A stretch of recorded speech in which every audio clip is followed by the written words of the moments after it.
여러분이 이제는 구원에 대한 확신을 심겨주기 전에 해야 될 일이 하나 있습니다.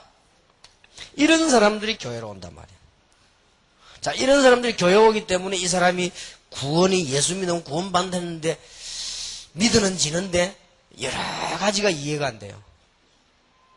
또 예수 믿고 저 사람 보니까 단 보는 게 저 사람 보니까 예수 믿을 증거 있구나. 그 나도 믿어야 되겠구나. 이 정도밖에 아닙니다. 이래가지고는 그 사람 승리 못해요.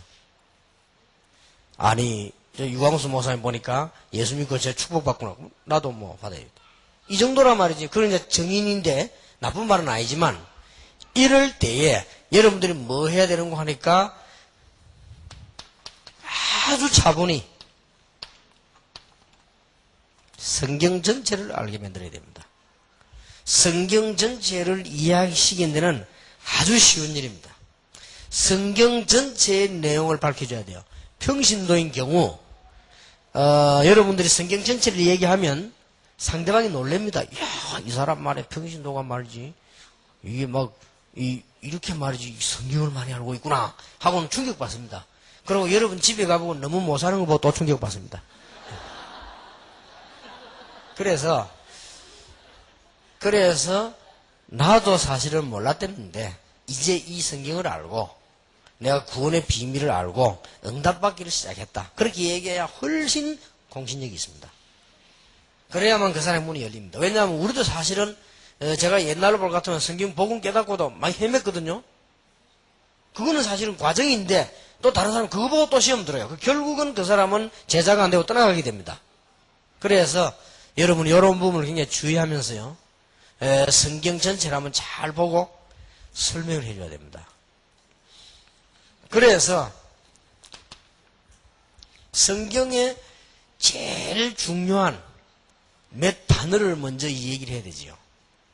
이 얘기하기 전에 뭘 얘기해야 되는 거 하니까 창세기에서 계시록까지 하나님이 한목에 계시를 한 게 아닙니다.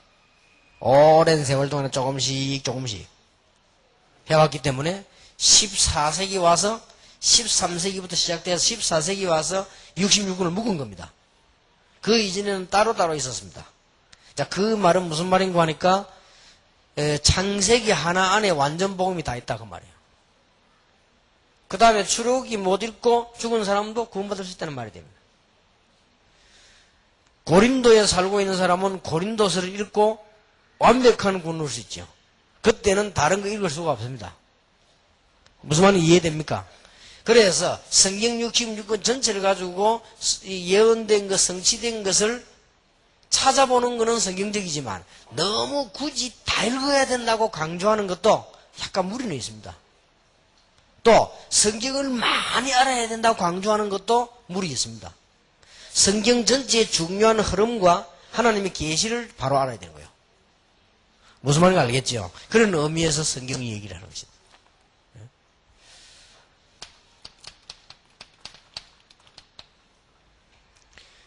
아주 중요한 말입니다. 흑암, 혼돈, 공허 가운데 있을 때 빛으로 창조하셨다. 빛. 이런 빛 말고 하나님 먼저 빛을 비추셨다. 그 말은 그리스도를 빛으로 보내셨는데 창세전에 벌써 이 계획을 세우셨네요. 왜냐하면 흑암, 혼돈, 공허 가운데 있을 때 이 흑암, 혼돈, 공허하고는 솔직한 말로 뭐하고 가장 관련이 있느냐? 흑암, 혼돈, 공허는 뭐하고 가장 관련이 있는 거 하니까 죄와 사단과 관련이 있어요. 하늘에서 타락된 이 사단이요, 이 죄의 근본이 되어 있습니다. 이래서 흑암, 혼돈, 공허 가운데 있을 수밖에 없어요. 이 말을 못 알아들으면 여러분 집은 영원히, 여러분 교회는 영원히 공허, 흑암, 혼돈이 떠나가지 않습니다. 뭔가가 맞는 건데 아닌 것 같고 그게 혼돈이요. 실컷 수고했는데 보면 열매가 없어요.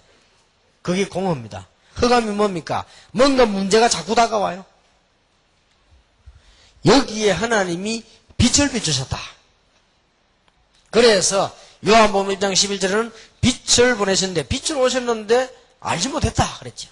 그래서 영접하는 자가 그 이름 믿는 자들에게는 하나님의 자녀되는 권세를 자, 벌써 이게 존재하고 있어요. 그래서 창세 전에 너희를 하는 말 이해됩니까? 인간이 의지를 가지고 세계를 정복할 수 있는데 그 의지가 타락할 수 있어요. 어느 율이 높느냐? 세계 정복하는 율도 높지만은 타락할 율이 높아요. 그때 하나님께서는 이미 구원을 예비하셨대요. 사실은 흑암 혼돈 공허 속이었어요. 자, 거기에 대한 증거. 아담 하와는 인류의 조상입니다. 그 이전에 사람이 있었다는 말은 틀린 말이에요. 1장에 있는 사람, 2장에 있는 아담, 그렇지 않냐? 히브리 원어에는 같은 단어예요. 그러니까 전혀 이상 없습니다. 아담이 인간의 원조란 말이에요. 인간의 조상인데 벌써 아담, 하와 이야기 이전에 창세기 3장 보면 먼저 다가온 사단은 존재하고 있다는 거예요. 자, 이게 문제입니다. 여러분이 신앙생활도 하기 전에 벌써 존재하고 있어요. 여러분이 지금 구원받기도 전에 벌써 존재하고 있어요. 무슨 말인지 알겠습니까? 여기에서 모든 문제가 출발이 되는 거예요. 자, 목사님들은 신앙을 하셨으니까 혹시 이 주장을 강하게 주장하면은 혹시나 저쪽에 지금 미국에 이상한 해석하는 사람들이나 베레아 쪽에 해석하는 사람 요 부분을 약간 언급하기는 그런 거 아니냐? 그건 아닙니다. 베레아 쪽에서는 뭘 주장하는 거 하니까 아담 이전에 사람이 있었다. 그렇지는 않습니다. 그거는 완전히 신학교에서 공부를 열심히 안 해서 그래요. 신학에서 공부 열심히 했다면 히브리 조금 읽을 것인데 1장에 있는 사람과 2장에 있는 아담, 사람에 대한 강조였을 뿐이지 똑같은 단어입니다. 히브리 원문이 같은 단어예요. 그래서 여러분들이 신학과 가면은 원어 공부를 합니다. 그걸 하긴 하라고. 그러니까 아무 문제 없고 그 베레아 이론은 틀린 거예요. 처음부터 틀린 거예요. 가인이 큰아들이라는 성경에 근거는 없어요. 가인이 형이고 아벨이 동생인데 사건 난 걸 얘기한 거지 그때 벌써 아담 후손들은 많이 있은 거예요. 근데 그걸 가지고 봐라. 가인이 범죄 사람 많이 있잖아. 도망갈 때마다 막 피하고 안 그랬냐? 그러니까 아담 이선 사람이 있은 거 아니냐? 그거는 가인을 큰아들로 보고 그 아벨을 둘째 아들로 봤기 때문에 그래. 그건 아닙니다. 형이고 동생이지.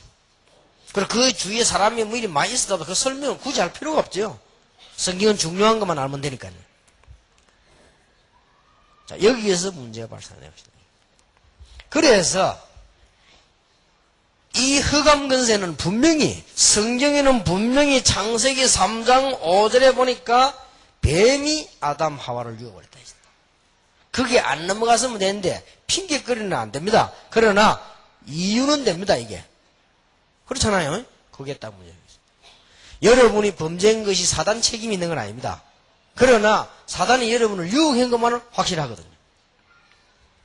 그래서 하나님이 미리 창세전에 예비하셨던 언약을 이루신 것입니다. 여자의 후손이 뱀의 머리를 상하게 하겠다. 이때부터 이게 처음부터 복음이 나온 거예요. 여자의 후손이 누굽니까? 여자의 후손이 뱀의 머리를 상하게 하겠다. 이렇게 나와있습니다. 자, 창세기 4장 사건은 여러분 설명할 필요도 없겠고요. 창세기 4장의 가인은 똑같은 예배 드렸는데 하나님께 예배 상대가 안 됐죠. 그 말은 이 말을 못 알아듣는 예배는 종교와 똑같습니다. 창세기 6장 5절에 네피림 시대가 왔습니다. 역시 이 흑암근세는 문화 속으로, 가정 속으로, 사람 속으로 파고들었단 말이에요. 제일 중요한 단어가 네피림입니다. 설명을 해줘야 돼요. 이것이 종교의 시작입니다. 창세기 11장 1절에서 8절, 특히 5절에 보면은 바벨탑. 이게 우상과 문화의 시작입니다.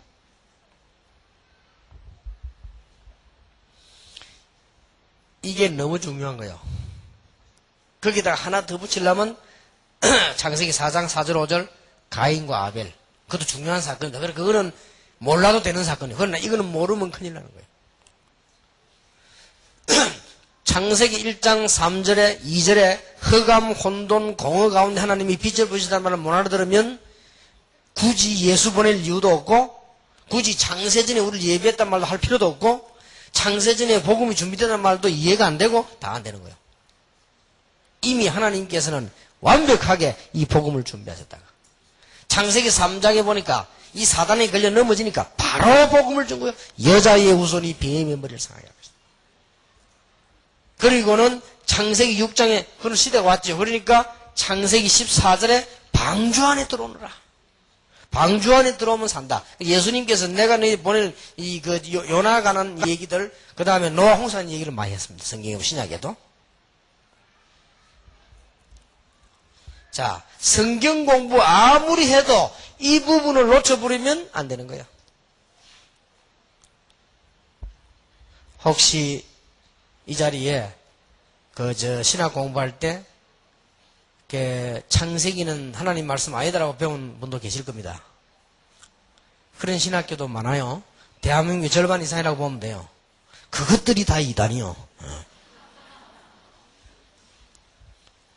유일하게 구원의 비밀, 왜 구원받아야 되느냐, 사단이 누구냐를 기록된 데는 창세기밖에 없어요. 그러면 내가 사단이라도 창세기 못 읽게 하겠습니다. 마귀가 제일 겁내는 게 창세기 읽는 거예요. 그래서 여러분들 그 귀신 들린 자들 성경 공부해보면 창세기 공부할 때 벌벌벌 떱니다. 이 성경 구절이 굉장히 중요하다 이 말이에요. 그래서 하나님이 이 말을 알아들은 한 가문을 만들어야 되겠습니다. 그 가문이 아브라함 가문입니다.